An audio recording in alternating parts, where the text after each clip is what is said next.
9,20,00,000 9,20,00,000 টাকায় মোস্তাফিজুর চলে গেল নতুন ঠিকানা কলকাতাতে, যেটা কিন্তু দেখার মতো। ও ভাই, এমন কোন টিম নাই যে বিট করেনি। প্রত্যেকটা টিম কিন্তু, যেমন চেন্নাই, দিল্লি ক্যাপিটাল, কলকাতা শেষে এসে বিট করে যেভাবে ডান্ডা মেরে দিল, দুর্দান্ত লেভেলের। আইপিএল এর ইতিহাসে বাংলাদেশি কোনো প্লেয়ারের সর্বোচ্চ দাম, এবং মোস্তাফিজের দাম এবার কিন্তু বাড়বে। কিন্তু কষ্ট লাগতেছে একটা জিনিস খুব খারাপ লাগতেছে। সেই জিনিসটা হচ্ছে যে বিসিবি ফুল সিজনের জন্য এনওসি দেবে কিনা, এটা কিন্তু একটা বড় বিষয়।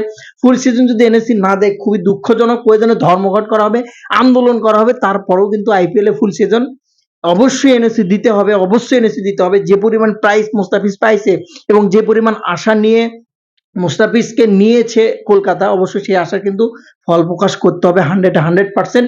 আতিরানার প্রাইস যেখানে 24 কোটি দিয়ে কিন্তু প্রায় নিয়েছে কলকাতা, সেখানে কিন্তু মুস্তাফিজকেও তারা কিন্তু 9,20,00,000 টাকা সর্বোচ্চ।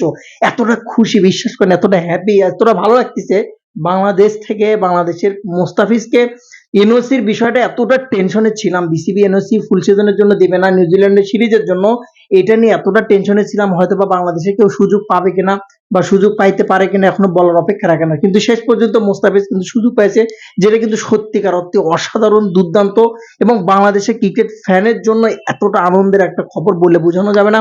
অস্থির একটা মুভমেন্ট ছিল, দেখার মতো।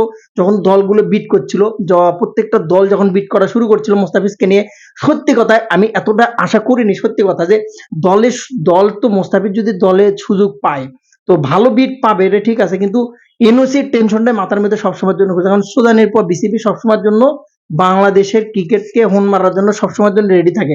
100% বিসিবির উচিত ফুল সিজনের জন্য এনওসি দেওয়া মুস্তাফিজকে। Best of luck, is a best of luck, K K R, welcome Mustafizur Rahman. সালাম আলাইকুম।